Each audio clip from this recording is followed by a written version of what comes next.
Gentlemen, the great Jerry Reed.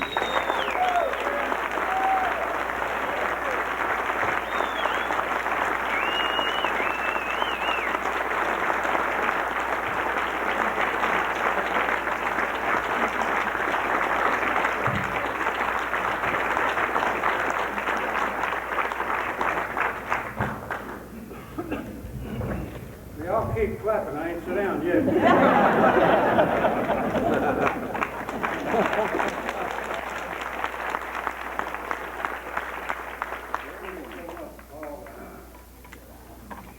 Asked me to come out here, and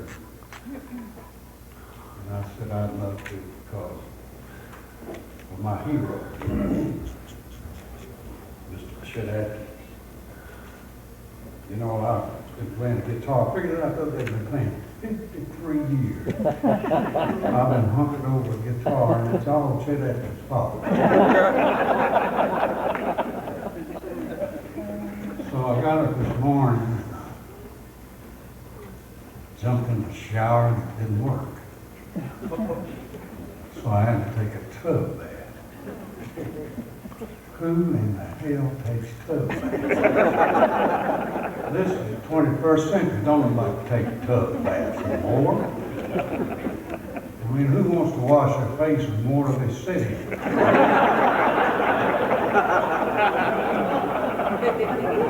Pete's sake. So I was a little late. Certainly delighted to be here with all you pickers. This is a wonderful thing to do for Chet, you know. Whatever you people think of my work and what I've done in the entertainment business, and I'll tell you frankly, I realized a heck of a lot more of my dreams than I ever thought I would when I was working in the spinning room of a cotton mill down in Atlanta, Georgia. And I welcome the opportunity to say to you that whatever I've accomplished and whatever I've done in this business has been solely and primarily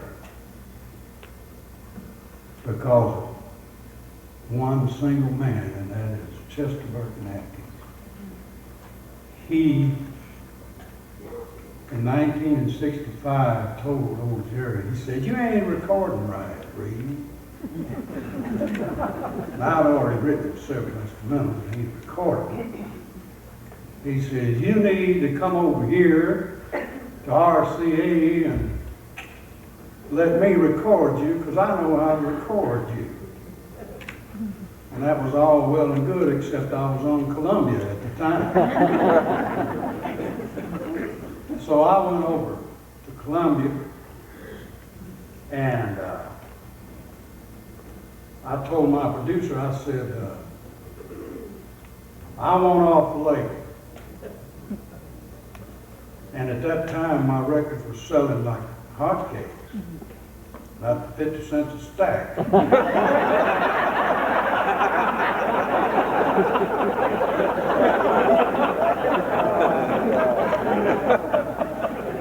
So he said, "Well, hell, all right." And I went over to Chet and I said, "Well, Frank Jones said it's all right if I leave, so now I'm yours." And he said, "Well, we're going to make an album, and we'll set you down with the rhythm section, and you play all that stuff that you played, and sing all them crazy songs, and we'll put them out." And basically, that's how we got started. And I've got to tell you, I knew the first session that I finally, and I've been recording 13 years. And I said, "Hot damn, this is it." And it was. And he nearly worked me to death. you know, he wouldn't give me nothing but a bass and a drum and a rhythm guitar and a keyboard. And he said, you play the solo. So I had to write the songs and then make up the solos and get in there and play them. But he knew what would work for old Jerry, so I am delighted to be out here and honor my mentor and my chief and my beloved Chet. Now, if any of you have any questions, I'm through talking. I've done given you more than you deserve now.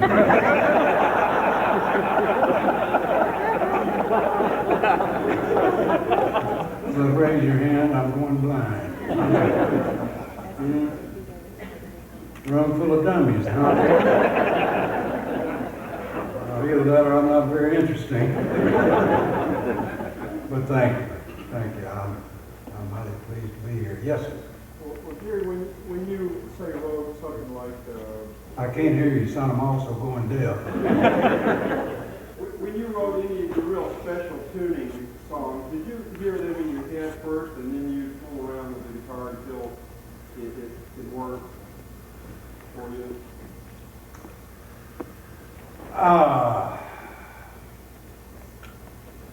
What are you talking about? Guitar man tuning. I tune the E string down a whole tone and the B string up a whole tone so I can just, you know, lay the finger flat and free up these 2 fingers here or 3 fingers if I needed them. And, you know, I wouldn't have to be all in a wad there.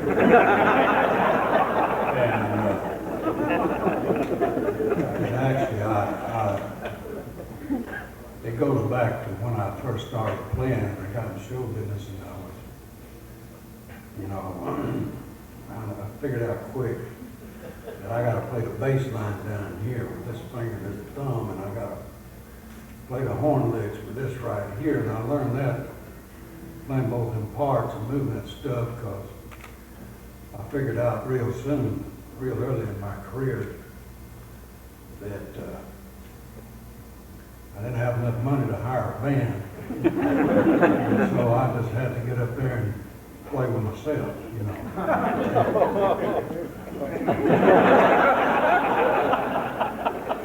But, yeah, I was figuring out a way. Chet told me something one time. He said, you listen to what everybody's playing and you play something different. And so I was trying to figure out a way to play that guitar and sound like 2 different figures going, and most of the time that's what I did. Most instrumentals I wrote to Chet because I didn't want to have to play them.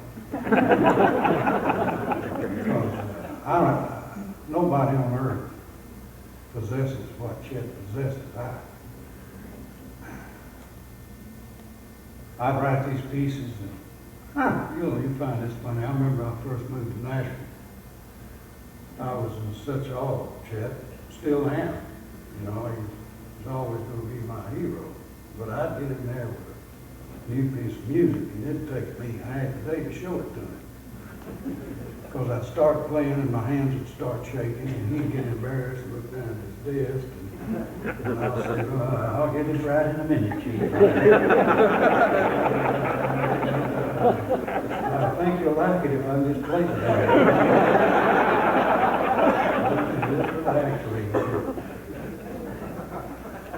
And the next time I'd give him a tape of it and show him where I was clawing around on it.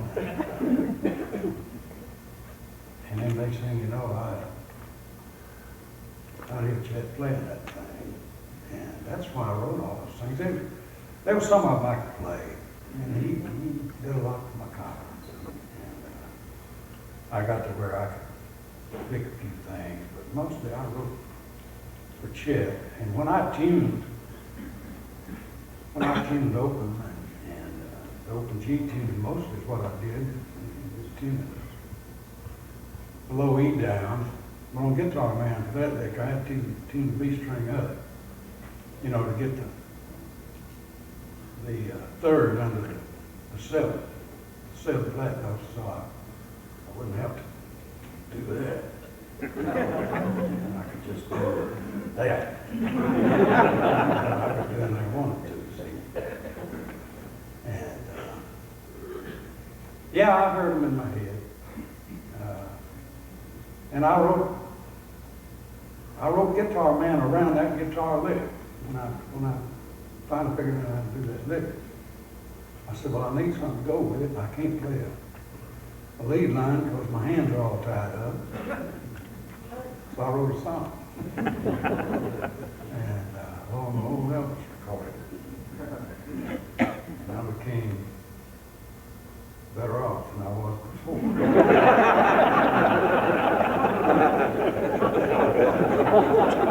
Any more questions? Yes. What gave you the idea for Steeplechase Lane in that tuning? I can't remember. Chet had said one time it was from a lute tuning or something you heard. May have been that when I tuned that G down to, what was it? When I tuned it down to E, I thought, man, what a sound. And then the melody, when I heard the chord, and I got to fooling around with it.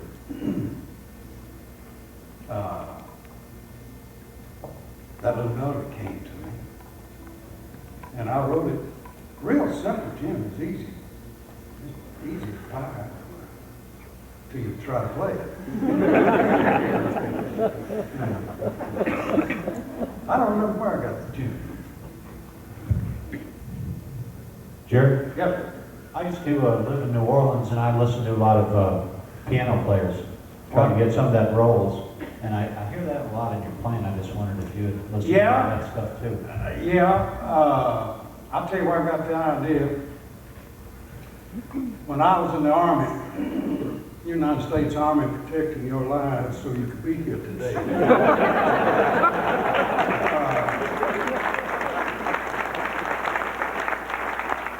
I broke regulations because I had a very tough Army career.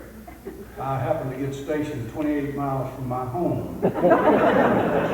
And so on the weekends, Ray Stevens, Bill Lowry managed, was the publisher for me and Ray Stevens, Joe South, Tommy Rhodes, is on and on. He is music in Atlanta, Georgia, and I had worked in a Western band, Kenny Lee, and I met Ray Stevens, and Ray had a little band, and he knew nothing about guitar players. And I worked with him, and he would have to write charts for all his horn players. And I said, I don't need the charts. You just play it and I'll follow along. Knocked him out. You know, he said, well, can you play solo in B flat? And I said, yeah. And so we did this dance gig, and I played this solo, and it just knocked him out. You've never seen that. And we got on real thick, and when I was in the Army, he still had his little combos. So on the weekends, I'd break Army regulations. You're not supposed to work with civilians, because people are civilians. And anyway, I would go out and work gigs with Ray, and Ray always did a Ray Charles song called Hallelujah, I Just Love Her So. I finally put it in an album. And I listened to him play that intro that Ray Charles wrote. And I thought, man, that'd be great. I want to play that. Do that bass line and play that melody up on top. I said, man, that's something you fool around with. And that's how I got started fooling around with all that counterpoint stuff. And because of that, I wrote Down Home and Scarecrow for Chet.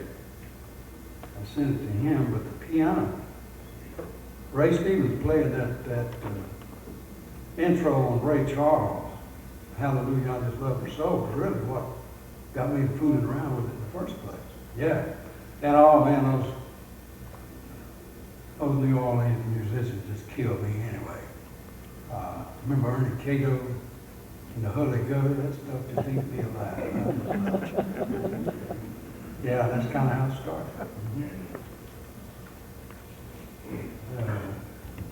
But, you know, where?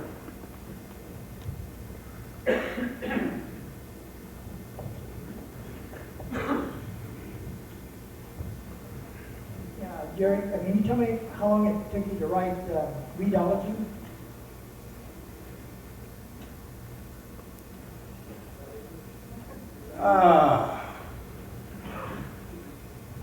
That song in particular, I don't remember, but I'll tell you this. Most of the time, I wrote in pieces. Because at the time I was doing recording sessions and I was writing.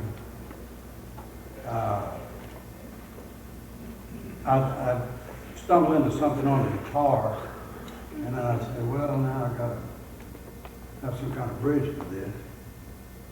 And I might go 2 weeks before, something went off in my head, and I'd sit down and write a chorus to it.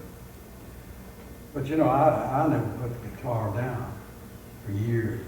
I had it in my hands all the time, and I think that's what you got to do. Some instrumentals kind of wrote themselves. I don't think Readology was one of them. I think I had to labor over that one a little bit.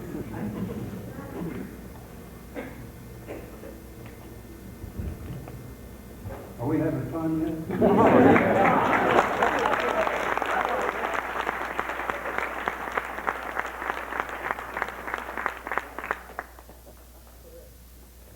Jerry? Yes, I ma'am. noticed I have played, it's not all of your records. I noticed you give Well, credit. why? Some of them you give credit to Jerry Reed as the composer and others Hubbard. Could you explain why? Well, Hubbard is my real last name, and BMI started, if you put J. Reed, they started sending my money to an R&B act called Jimmy Reed. And so I started putting Hubbard.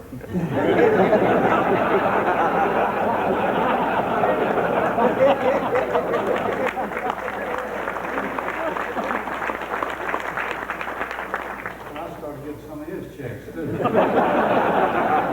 got me running.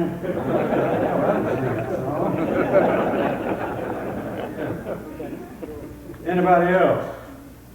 Jerry. Where are you? Here. Thank you, sir.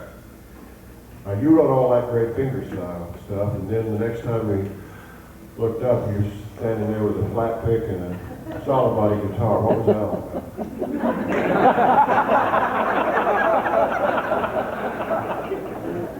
I just sort of went over the top.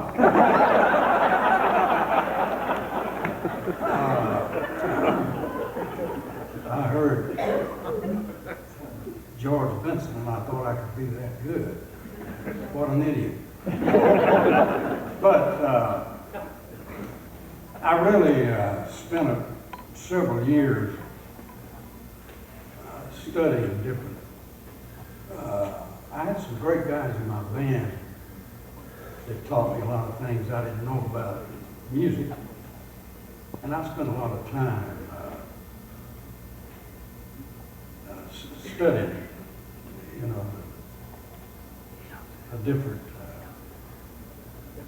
modes on the neck of my guitar. It took a long time, especially when you try, play a scale, all the scales in F sharp. And you think like I do, I try to think out of the chord. When I get an F sharp and get out of the chord, I go to the hell in the handbasket. I just die. So it took me a long time. And I wanted to think a little more linear, end to end. I wanted to know that guitar from stem to stern. And finally I woke up. And I found my thumb pick under my Mel Bay book.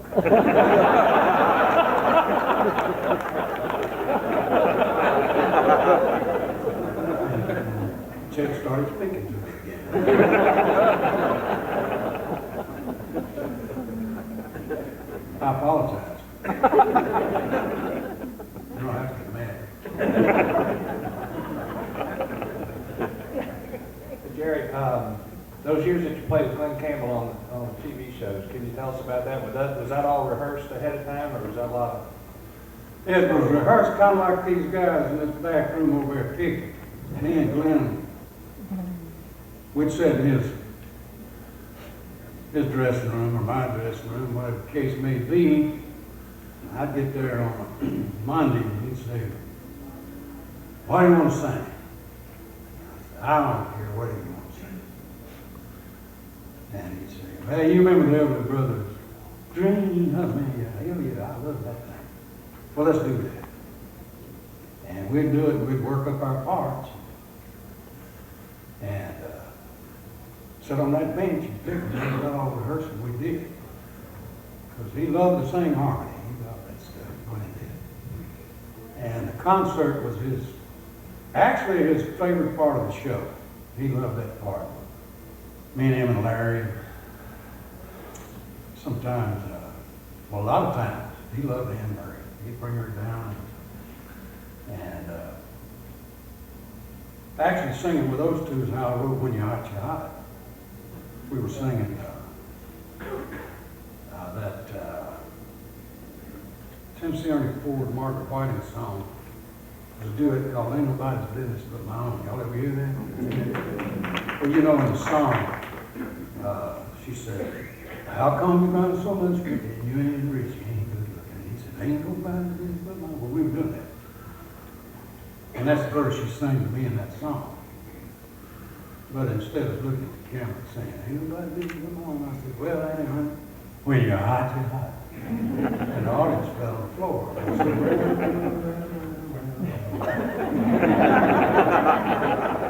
"I'll write that on the plane ride back to Nashville." But that's about the kind of rehearsal we did. We did all our sit around jamming in the dressing room.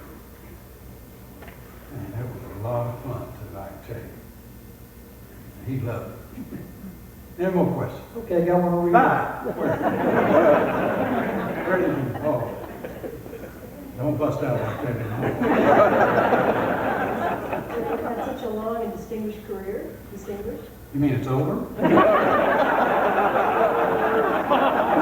certainly hope not. And I just, for everyone here, I just want to say how delighted we are to actually have you here in our midst. Thank you. Thank you.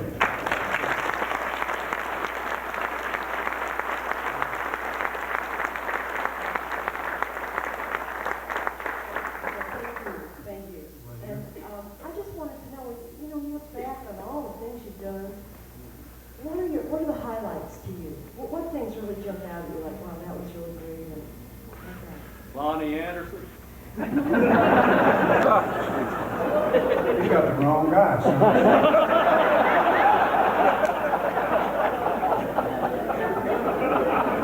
It's a gift. Bert gets the girl, and I get the dog.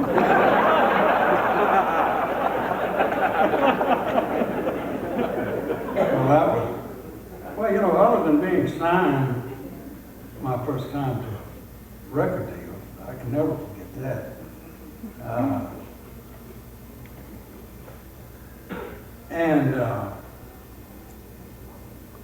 The first time Chet recorded me, and we both knew that was the biggest rush I guess I ever had. But actually, I got to go back to the first time I ever bent Chet when I was 17 in Atlanta, East Point. And I remember standing there. Couldn't believe I was looking at Chet Atkins. And I got to meet him and got to work on the same show with him. And the next highest point would be the two albums we made together. And Chet is the one that created the opportunity for me to get on the Glen Campbell show in the first place. And then I got on the Campbell show. asked the agent to let me know if there was ever a movie to read for. I'd like to do a movie. So you see, everything I've done in this profession has been tied to Chet and all these highs. The first movie was incredible. It taught me that I wasn't Richard Burton. And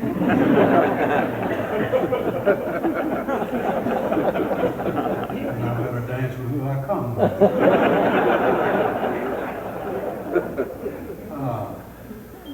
Other than the birth of my children, I think that about encapsulates the whole thing. Really, those were the highs in my life. Of course, there's been a million of them. Some of them were way up, some of them were way down. But they're all tied directly or indirectly to the.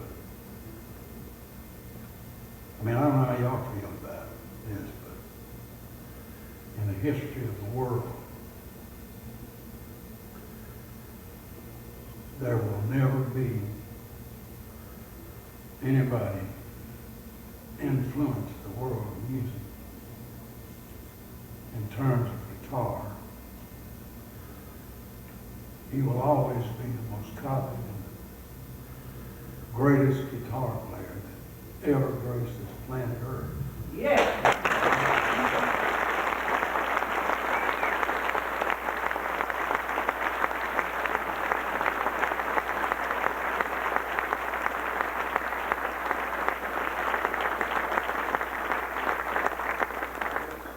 It's the truth. I mean, and I love them all. Well, I mean, Hey, Jerry, you're a pretty close second, my friend.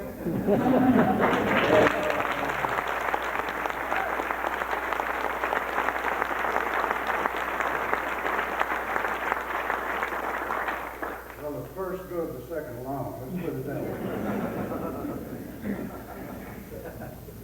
Got one final question over here. Jerry, since it's been established that your distinguished career is not over, what can we look forward to in the future for Jerry Reed Band? Well, let me tell you about that. I just finished an album with Waylon Jennings, Bobby Bear, and Mel Tillis. It's going to be on Atlantic Records, and it's called Old Dogs.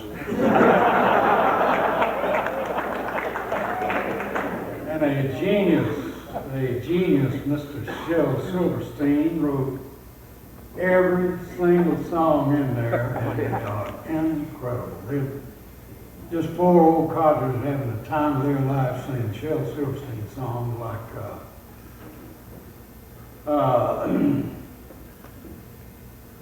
Tillis cut one called, I ain't too old to cut the mustard, I'm just too tired to spread it around.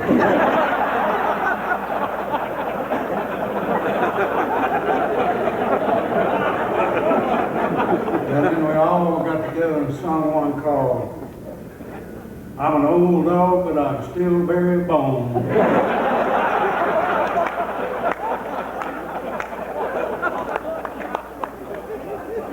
And there was just about 14 pieces of genius work in it by Shel Silverstein, and you'll love it. It's the most fun I ever had with my clothes on. And I've got a new album that I'm very proud of. We're going to try to place it after this album is out. And I just finished a video of Amos Moses in Atlanta. We're doing a compilation of things. We're going to do Amos Moses, When You're Hot, Bird, songs like that. And on Amos Moses, I played the sheriff. And I've got me an idiot deputy. And we chase Amos through the woods. And then he winds up biting us in the butt. That's about, of course, they're talking about doing another video of the old dogs, and I don't know what they're going to, I don't know what Atlantic's got in mind, but that's, other than being on the road and growing hairless by the day, that's about all I'm doing. I've certainly enjoyed chatting. Thank you.